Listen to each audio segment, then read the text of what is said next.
চলছে ইসরায়েলের উপরে। আজকে শেষ 36তম হামলাতে নিহত হয়েছে 9 জন ইসরায়েলি সাধারণ নাগরিক এবং সেখানে সাধারণ নির্বাচিত সরকারি যে প্রশাসনিক ভবন সেটাও ব্যাপকভাবে ধ্বংসকার্য চালিয়েছে ইরানের IRGC বাহিনীর ছোড়া সেই মিসাইল। ভাবতে অবাক লাগছে, যুদ্ধ কবে থামবে এর কোনো নজির এখনো পর্যন্ত পাওয়া যাচ্ছে না। তবে একটা কথা পৃথিবীর সর্বত্র আনাচে কানাচে ব্যাপকভাবে প্রচার হতে শুরু করেছে, আমেরিকার প্রেসিডেন্ট ডোনাল্ড ট্রাম্প খুব খারাপভাবে ফেঁসে গেছে এই পরিস্থিতিতে। সেখান থেকে পালিয়ে আসার রাস্তা খুঁজে পাচ্ছে না। কখনো বলছে ইরানের ভিতরেই কুর্দি বাহিনীদের দিয়ে সেখানকার রেভলিউশন ঘটানোর অর্থাৎ বিপ্লব ঘটানোর, আবার কখনো বলছেন যে যেহেতু আয়াতুল্লাহ আলী খামেনি নিহত হয়েছে তাই নতুন করে কোনো সরকারি অর্থাৎ ইরানের সর্বোচ্চ নেতা নির্বাচিত হয়নি আমেরিকার কথায়, তাই রেজা পেহলভিকে যেভাবে হোক ক্ষমতায় নিয়ে আসব। আবার কখনো বলছে যে আমরা জিতেই তো গেছি, যুদ্ধ যারা মিসাইল ছুটছে তারা ভাবছে যে এখনো যুদ্ধ চলছে, কিন্তু আমাদের যুদ্ধ তো শেষ হয়ে গেছে।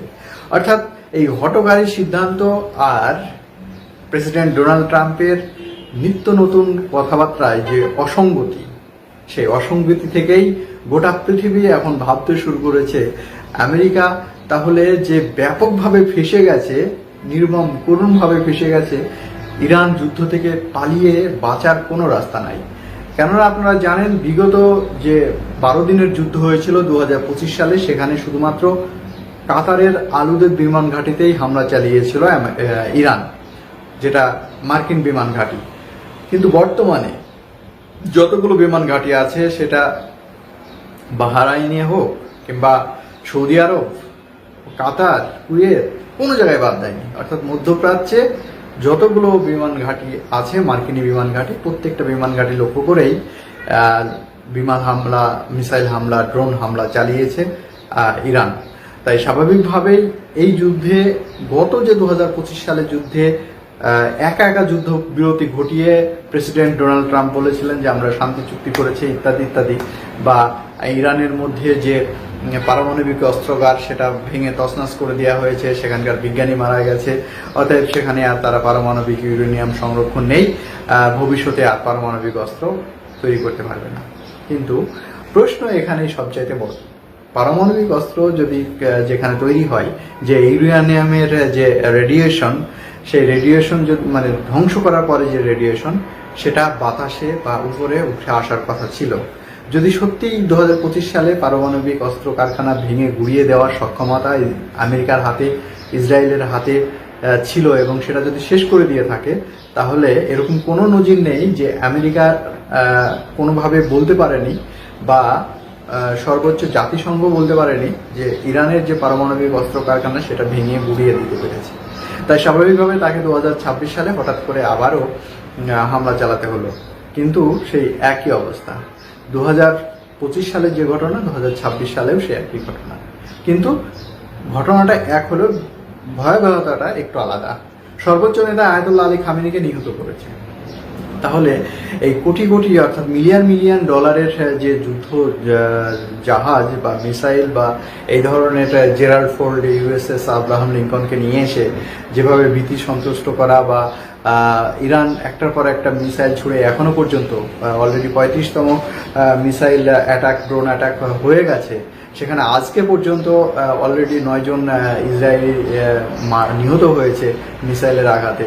অর্থাৎ বোঝাই যাচ্ছে যে তাদের র্যাডার এই মুহূর্তে কোনো কাজ করছে না, বা অ্যান্টিসেপটিক যে মিসাইল সেটাও ওই মুহূর্তে শেষ হয়ে গেছে।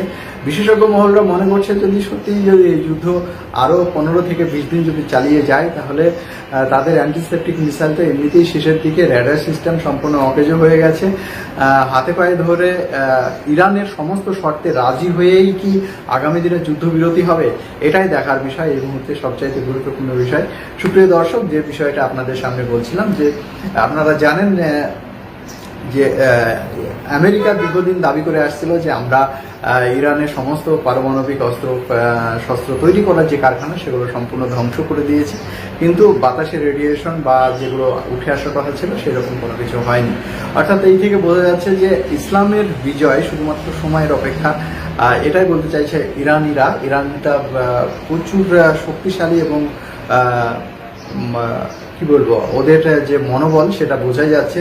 দীর্ঘদিন ট্যারিফ এবং নিষেধাজ্ঞা থাকার পরেও যে দেশের ভিতরের একটা ছুস বিক্রি করতে পারে না অন্য কোনো দেশে, আবার অন্য কোনো দেশ থেকে কোনো একটা কলম পর্যন্ত, পেন পর্যন্ত আমদানি করতে পারে না, এটা একটা দেশের পক্ষে অত্যন্ত দুর্ভাগ্যজনক এবং সেই দেশের জনগণের জন্য খুবই কষ্টদায়ক অবস্থা।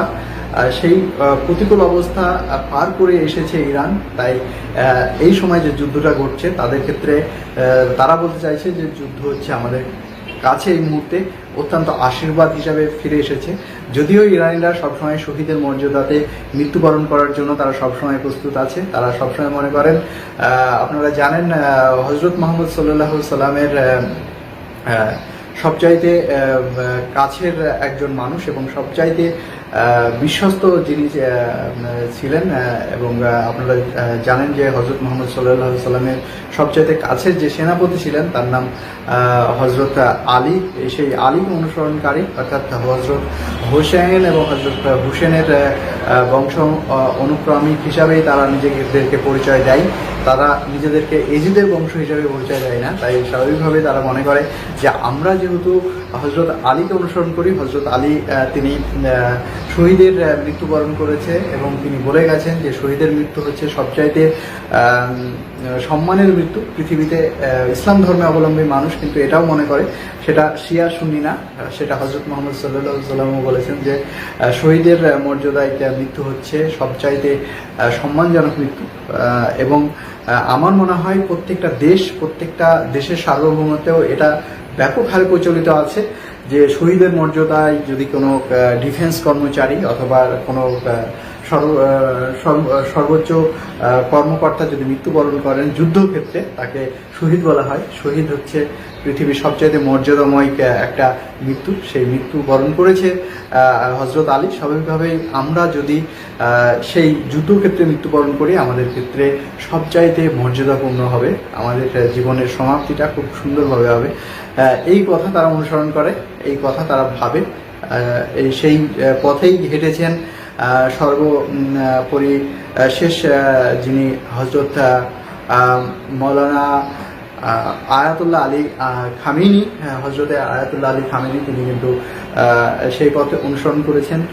সেই পথ অনুসরণ করতে চাই হজরত অর্থাৎ আয়াতুল্লাহ মুজতবা খামেনি, নতুন যিনি এসেছেন তিনিও। তাই এই মুহূর্তে যে ব্যাপকভাবে ফেসে গেছেন আমেরিকা প্রেসিডেন্ট ডোনাল্ড ট্রাম্প সেটা কিন্তু বোঝাই যাচ্ছে। ইরান আমেরিকা যুদ্ধের পরিসমাপ্তি হবে কি পারমাণবিক যুদ্ধের মধ্য দিয়ে, এটাও অনেকে ভাবছে যে হয়তোবা পারমাণবিক অস্ত্র ব্যবহার করতে পারে আমেরিকা। আবার অনেকে মনে করছে যে না, পারমাণবিক নিষেধাজ্ঞা এই মুহূর্তে জাতিসংঘ যেভাবে দিয়ে রেখেছে তাতে কোনোভাবেই কোনো দেশ পারমাণবিক অস্ত্র বের করতে পারবে না। যদিও এই আনপ্রেডিক্টেবল ডোনাল্ড ট্রাম্পকে কোনোভাবেই কোনো কিছুতে বিশ্বাস করা যায় না। তাই নতুন করে তিনি যদি পারমাণবিক অস্ত্র নিক্ষেপ করেন অবাক হওয়ার কোনো কিছু নেই।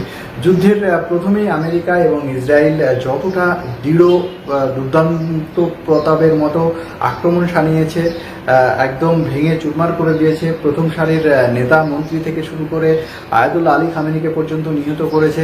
তারপরেই তাদের যে যুদ্ধের তেজ আস্তে আস্তে কমে গেছে। আর সেই পাল্টা হামলা করতে গিয়ে ইরান যেভাবে যুদ্ধের তেজ বাড়িয়ে চলেছে তাতে এই যুদ্ধের পরিসমাপ্তি খুব ভয়ানকভাবেই শেষ হবে এমনটাও মনে করছে অনেকে। আবার অনেকে মনে করছে যে আপাতত দৃষ্টিতে মধ্যপ্রাচ্য থেকে যে সমস্ত সেনাঘাঁটিগুলো আছে সেই সেনাঘাঁটিগুলোকে সবগুলোকে তুলে নিয়ে চলে যেতে পারে সুকৌশলে, এবং বলতে পারে যে আমরা বসবো এক জায়গায়, এরকম কথাবার্তা বলে এদেরকে আবার পার্সোনালি যুদ্ধের মধ্যে জড়িয়ে দিতে পারে, এমনটাও হতে পারে। মানে যেমনটি হতে পারে ঠিক ইউক্রেনকে পিছনে থেকে যেভাবে সহযোগিতা করছে রাশিয়ার সঙ্গে যুদ্ধ করার জন্য, অর্থাৎ আমরা আপাতত চোখে যেটা দেখতে পাচ্ছি রাশিয়া এবং ইউক্রেন যুদ্ধ হচ্ছে, কিন্তু আদতে রাশিয়া এবং ইউক্রেন যুদ্ধ হচ্ছে না, আদতে যুদ্ধ হচ্ছে রাশিয়ার সঙ্গে সরাসরি আমেরিকার, যদিও এটা বোঝাতে চাইছে না। বিগত দিনে আমরা দেখেছি আমেরিকা কিন্তু সচরাচর সরাসরি গণ অভ্যুত্থান বা আমরা কখনো দেখিনি সরাসরি যুদ্ধ ময়দানে প্রবেশ করতে, কিন্তু আমেরিকা ইরানের সঙ্গে সরাসরি যুদ্ধ ময়দানে কেন প্রবেশ করেছে এই নিয়ে খোদ আমেরিকার মধ্যেই ব্যাপক যে উত্তেজনার সৃষ্টি হয়েছে সেটাও কিন্তু আমরা বিভিন্ন খবর মারফত জানতে পারছি। নিশ্চয়ই এই যুদ্ধের পরিসমাপ্তিতে আরও প্রকাশ পাবে, তবে তৃতীয়বারের মতো ডোনাল্ড ট্রাম্প যে ক্ষমতায় আসতে পারছে না সেটা আমেরিকার জনগণ কিন্তু খুব ভালোভাবে বুঝতে পারছে। মিড টার্ম যে নির্বাচন, আমেরিকার যে মিড টার্ম নির্বাচনের পদ্ধতি আছে সেখানেই ব্যাপকভাবে হয়তোবা বোঝা যাবে যে তৃতীয়বারের জন্য আমেরিকার প্রেসিডেন্ট হিসাবে ডোনাল্ড ট্রাম্প আর আসছে না, হয়তোবা তিনি প্রতিদ্বন্দ্বী নাও করতে পারেন, এমনটাও হতে পারে এইরকম পরিস্থিতিতে। অন্যদিকে আমরা আরও একটি বিষয় আশঙ্কা করছি, অর্থাৎ প্রথমত হচ্ছে সমস্ত মধ্যপ্রাচ্যের সেনাবাহিনীকে তুলে নিয়ে চলে যেতে পারে এবং ইসরায়েলকে একদম সম্পূর্ণ উন্মুক্ত করে দিতে পারে। তার ফলে ইসরায়েল ব্যাপকভাবে বিপদে পড়বে এবং ইসরায়েলের সঙ্গে ইরানের দীর্ঘদিনের একটা পিছনে থেকে যুদ্ধের যে বৈতারিত্য সেরকম ভাবে চালিয়ে যেতে পারে, এমন একটি পরিস্থিতি হতে পারে। আর একটা পরিস্থিতি হতে পারে যে আমেরিকা বলতে পারে যে আমরা যেহেতু সমস্ত সেনাঘাঁটি তুলে নিয়ে এসেছে এবং যুদ্ধবিরতি হয়ে গেল, এমনটা নিজে নিজে যুদ্ধবিরতি বা যুদ্ধ শেষ এমনটা ঘোষণা না দেওয়ার কোনো কিছু নয়, কিংবা এমনটাও হতে পারে যে ইসরায়েলকে ছেড়ে দিয়ে যে এটা যেহেতু ইসরায়েলের অভ্যন্তরীণ বিষয়, আমাদের সঙ্গে কোনো প্রকারের সমস্যা নেই, আমাদের বলেছিল মধ্যপ্রাচ্যের সেনাঘাঁটি খালি করে দেওয়ার জন্য, আমরা সেনাঘাঁটি খালি করে দিয়েছি, অতএব ইরানের কথা আমরা শুনেছি, আমাদের সঙ্গে ইরানের